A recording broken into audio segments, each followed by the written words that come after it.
Ladies and gentlemen, welcome to PRC Foundation. তো guys, আজকের lecture শুরু করার পূর্বে তোমাদেরকে একটা প্রশ্ন করতে চাই। যদি তুমি এই লেকচারটা থেকে সামান্য পরিমাণ উপকৃত হও, তাহলে এই লেকচারটা শেয়ার করা তোমার রেসপন্সিবিলিটি। কেননা তুমি এই লেকচারটা শেয়ার করলে তোমার মতো আরো স্টুডেন্ট উপকৃত হবে। আর একটা ছোট্ট শেয়ার তোমার জনকল্যাণমূলক একটা কাজ করে দিবে, একটা ভালো কাজ করে দিবে। আর দ্বিতীয় নম্বর কথা হচ্ছে, এই লেকচারটা টেক্সট পড়ার জন্য অথবা নোটটা কালেক্ট করার জন্য আমাদের অফিসিয়াল ওয়েবসাইট ভিজিট করো। তো চলো আজকে লেকচারটা শুরু করি। তো গাইস, আন্দ্রে সার্টো এই কবিতা আজকে আমরা আলোচনা করব। আন্দ্রে সার্টো এই কবিতা লিখেছেন রবার্ট ব্রাউনিং। রবার্ট ব্রাউনিং এর লাইফ ডিউরেশন 1812 সাল থেকে 1889 সাল পর্যন্ত। রবার্ট ব্রাউনিং কিন্তু ভিক্টোরিয়ান পিরিয়ডের একজন বিখ্যাত কবি এবং নাট্যকার ছিলেন। তো রবার্ট ব্রাউনিং বেসিক্যালি বিখ্যাত হয়েছেন কয়েকটা কারণে। As for example, irony, art of characterization, dark humor, social commentary, historical setting, and challenging vocabulary and syntax. এই জিনিসগুলোর কারণে রবার্ট ব্রাউনিং বিখ্যাত একজন ড্রামাটিক মনোলগ রাইটার হিসেবে। তো আন্দ্রে সার্টো এটা একটা ড্রামাটিক মনোলগ। ড্রামাটিক মনোলগ মানে একজন সিঙ্গেল স্পিকার এবং এক বা একাধিক সাইলেন্ট লিসনার থাকবে। তো আন্দ্রে সার্টো এই কবিতাটার স্পিকার হচ্ছে আন্দ্রে সার্টো নিজেই। আর এই কবিতাটার নীরব শ্রোতা বা লিসনার হচ্ছে আন্দ্রে সার্টোর বিউটিফুল ওয়াইফ লুক্রেজিয়া।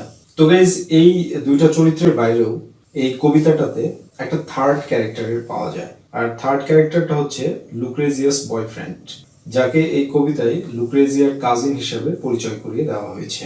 তো লেডিস এন্ড জেন্টলম্যান, এটা ব্ল্যাঙ্ক ভার্সে লেখা একটা কবিতা। এই কবিতাটা পাবলিশ হয়েছিল 1855 সালে মেন অ্যান্ড উইমেন এই কাব্যগ্রন্থে। এই কবিতাটার সাবজেক্ট ম্যাটার হচ্ছে reasons of failure in professional life. কর্মজীবনে কেন বা কি কি কারণে মানুষ ব্যর্থ হয় সেটাই মূলত এখানে ফোকাস করা হয়েছে।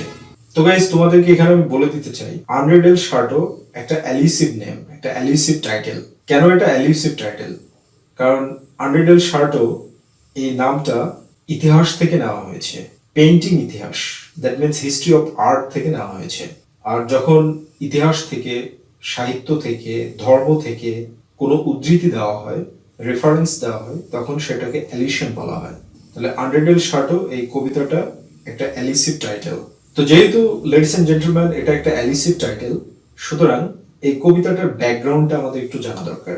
তো ব্যাকগ্রাউন্ডটা কি? রবার্ট ব্রাউনিং একটা ইতিহাসের বই পড়েছিল। সেই বইটার নাম হচ্ছে the lives of the most excellent painters, sculptors and architects. এই বইটাকে হিস্টোরিক্যাল বুক অফ আর্ট বলা হয়ে থাকে।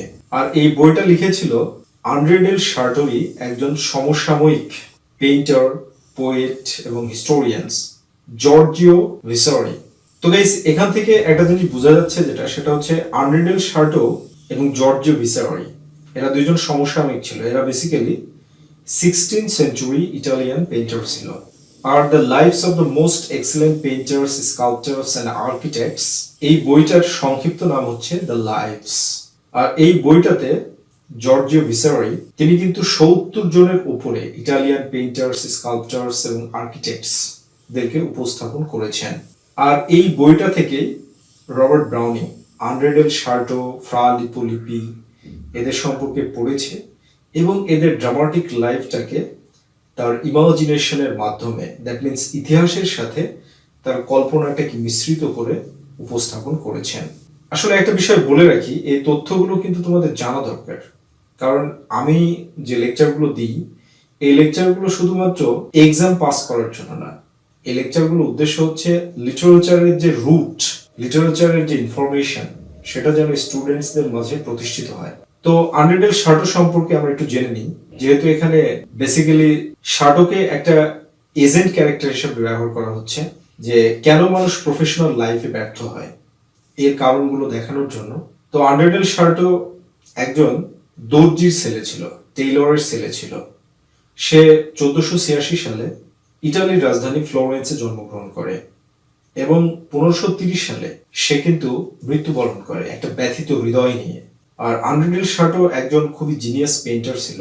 আর এর কারণে ফ্রান্সের যে কিং, যার নাম হচ্ছে ফ্রান্সিস ওয়ান, এই ফ্রান্সিস ওয়ান কিন্তু আন্দ্রে সার্টোকে ফেভার করেছিল এবং তাকে তার রাজসভার পেইন্টার বানিয়েছিল। তো ফ্রান্সে সার্টো পেইন্টার হিসাবে খুব সুনাম অর্জন করেছিল এবং সে তার ক্যারিয়ারের সবচেয়ে প্রলিফিক একটা উৎপাদনশীল সময়ে কিন্তু সে ছিল। যখন লুক্রেজিয়া তার ম্যাডোনা এই পেইন্টিং এর মডেল হিসেবে আসলো, তখন লুক্রেজিয়ার সাথে তার পরিচয় হয় এবং লুক্রেজিয়া আর সার্টো দুজনেই প্রেমে পড়ে এবং তারা কিন্তু বিয়ে করে নেয়। কিন্তু লেডিস এন্ড জেন্টলম্যান, লুক্রেজিয়া একটা ল্যাভিশ টাইপ অফ লেডি ছিল, মানে খুব লাক্সারিয়াস লাইফ লিড করতে চাইতো, খুব খরচখান্তি করতে চাইতো, এ ধরনের করতে চাইতো, এ ধরনের একজন লেডি ছিল। আর লুক্রেজিয়া শার্টের উপরে প্রেশার ক্রিয়েট করেছে যে তারা ফ্রান্স ছেড়ে ইটালিতে চলে যাওয়ার জন্য। তো শার্টো ফ্রান্স থেকে ইটালিতে কিন্তু বিশুদ্ধভাবে আসতে পারেনি। সে কি করেছে যে তার যে প্যাট্রন, তার যে পৃষ্ঠপোষক ফ্রান্সিস ওয়ান, ফ্রান্সের রাজা, তাকে ঠকিয়েছে। কারণ কি, যে ফ্রান্সের রাজা ফ্রান্সিস ওয়ান শার্টোকে ফন্টেন ব্লিউ, যে ফ্রান্সের একটা বিখ্যাত জায়গা, সেখানে তার প্যালেস ডেকোরেট করার জন্য বলে, তুমি পেইন্টিং এর মাধ্যমে প্যালেসটাকে ডেকোরেট করো। আর এর জন্য শার্টোকে অনেক টাকা পয়সা দিয়েছিল। তো শার্টো বলল যে এখানে আমি যে ধরনের পেইন্টিং গুলো করতে চাই, রাজাকে বলল যে আমি যে ধরনের পেইন্টিং গুলো করতে চাই, এই ধরনের পেইন্টিং এর যে ম্যাটেরিয়ালস, এগুলো এখানে পাওয়া যাবে না, এজন্য এগুলো ইটালির ফ্লোরেন্স থেকে নিয়ে আসতে হবে। তো এইভাবেই শার্টো ফ্রান্স থেকে ইটালিতে চলে আসে।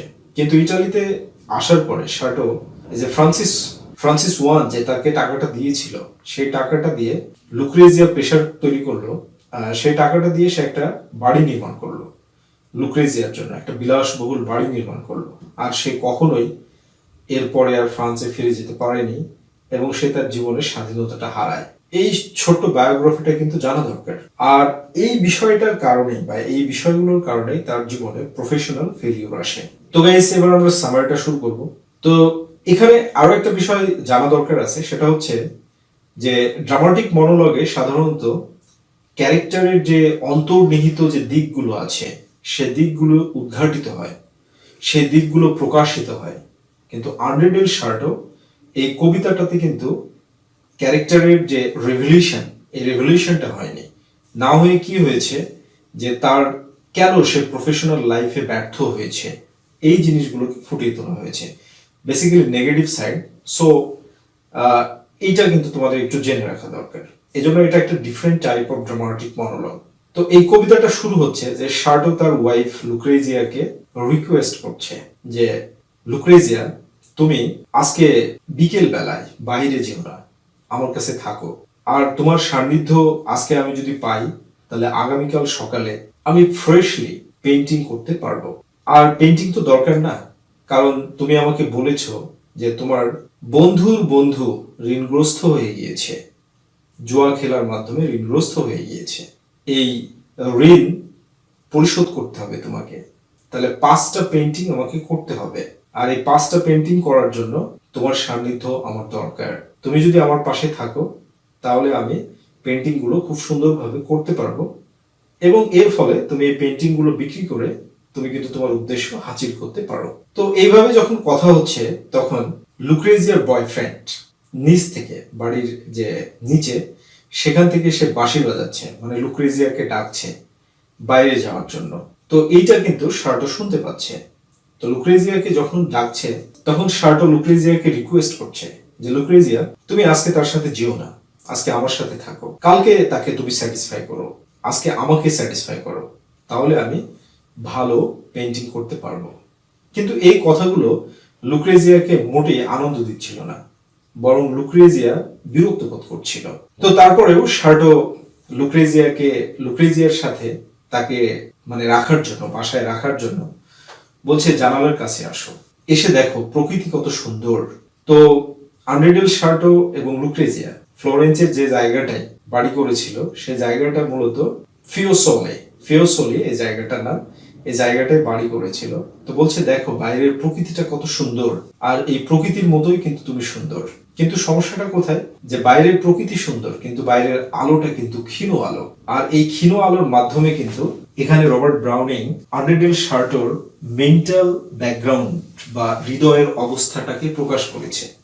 লুক্রেজিয়ার মতো একটা বিউটিফুল ওয়াইফ থাকার পরেও, সে একজন জিনিয়াস পেইন্টার হওয়ার পরেও কিন্তু তার জীবনে আলো নাই, তার জীবনটা বাইরের যে এই ক্ষীণ আলো, এই ক্ষীণ আলোর মতো তার জীবনটা হয়ে গিয়েছে।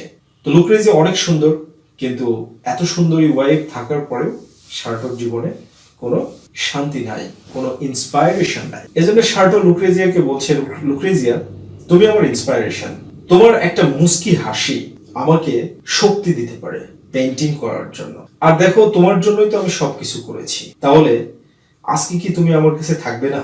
তুমি তো জানো যে টেকনিক্যাল পয়েন্ট অফ ভিউ থেকে বা একজন পেইন্টার হিসাবে আমি কতটা উৎকৃষ্ট ছিলাম। আর এর জন্য কিন্তু আরো কিছু অ্যালিশনের ব্যবহার করেছে রবার্ট ব্রাউনিং এখানে, যেমন রাফেল, লিওনার্দো দা ভিঞ্চি, তারপর হচ্ছে মাইকেল অ্যাঞ্জেলো, যেটাকে মাইকেল অ্যাগনোলো বলা হয়েছে এই কবিতায়, এদের রেফারেন্স দিয়েছে।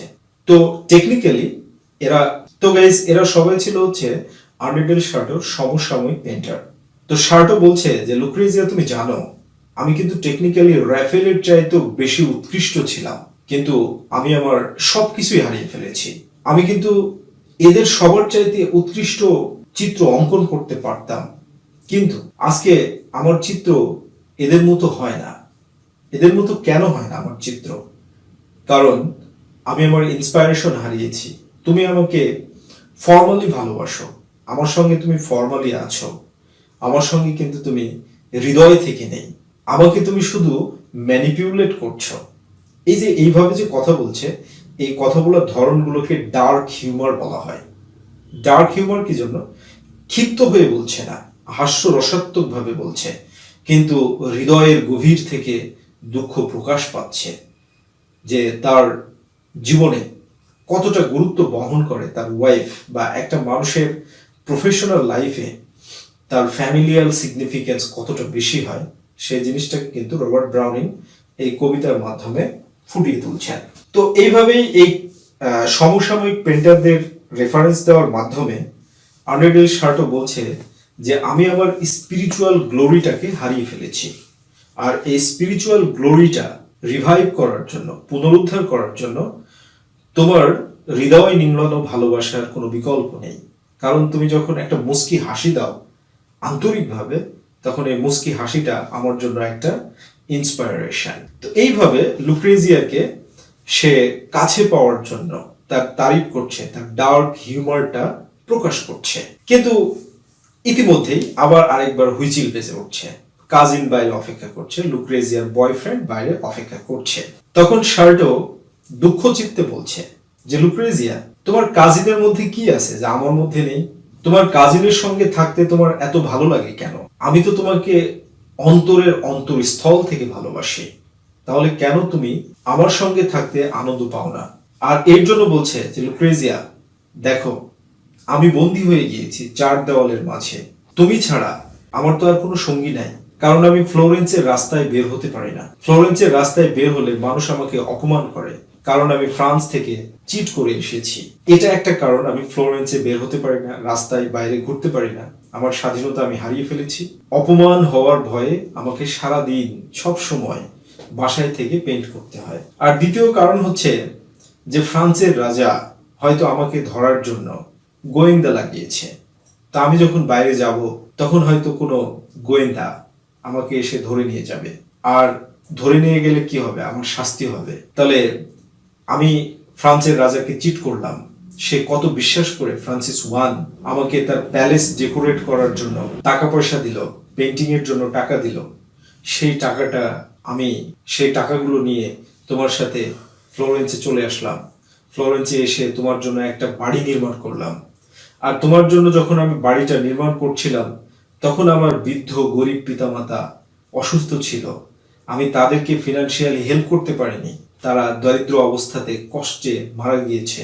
এত কিছুর পরেও আমি শুধু তোমার একটু আন্তরিক ভালোবাসা চাই, আর তোমার একটু আন্তরিক ভালোবাসা আমাকে কিন্তু ইন্সপায়ার করতে পারে, আমার হৃদয়ের গ্লোরিটাকে ফিরিয়ে নিয়ে আসতে পারে। তো গাইস, এইভাবে যখন লুক্রেজিয়াকে বোঝাচ্ছে, যখন কথা বলছে, তখন আবার হুইচিল বেজে উঠছে নিচ থেকে, বয়ফ্রেন্ড ডাকছে। তখন শার্টো দুঃখ, কষ্ট, ভারাক্রান্ত হৃদয় নিয়ে লুক্রেজিয়ার দিকে যখন তাকাচ্ছে, তখন দেখছে শার্টোর কথাগুলোর কোনো মূল্যই নেই লুক্রেজিয়ার কাছে। তার মূল্য হচ্ছে তার বয়ফ্রেন্ডের হুইচিলের দিকে। এজন্য পরাজিত হয়ে শার্টো লুক্রেজিয়াকে বলছে গো মাই লাভ। এইভাবেই এই পোয়েমটা শেষ হয়েছে। তো গাইস, তোমরা জানো ড্রামাটিক মনোলগ মানেই হচ্ছে মোরাল স্টোরি। তাহলে এই গল্পটা থেকে আসলে আমরা কি শিক্ষা পাচ্ছি? গল্পটা থেকে শিক্ষা পাচ্ছি সেটা হচ্ছে যে মানুষের লাইফ সাইকেলটা হচ্ছে হেলথ, ক্যারিয়ার, ফ্যামিলি। শার্টোর এই জীবন থেকে শার্টো শারীরিকভাবে সুস্থ ছিল, তার একটা ভালো ক্যারিয়ার ছিল, কিন্তু পারিবারিক কোনো সুখ ছিল না, আর যার কারণে শার্টোর জীবনটা নরক হয়ে উঠেছিল। সো সুস্বাস্থ্য দরকার, সম্মানজনক প্রফেশন দরকার, আর প্রয়োজন হচ্ছে সুন্দর একটা পরিবার। তো শার্টোর জীবনে প্রফেশন ছিল, কিন্তু প্রফেশনের সম্মানটাও কিন্তু সে হারিয়ে ফেলেছিল। লেকচারের শেষে এটা আমার বিশ্বাস এই লেকচারটা তোমাদের জন্য খুব বেনিফিটেড। তাই একজন টিচার হিসেবে আমি তোমাদেরকে পোলাইটলি আদেশ দিতে চাই এই লেকচারটাকে শেয়ার করো। আবার আগামী লেকচারে দেখা হবে। আল্লাহ হাফেজ।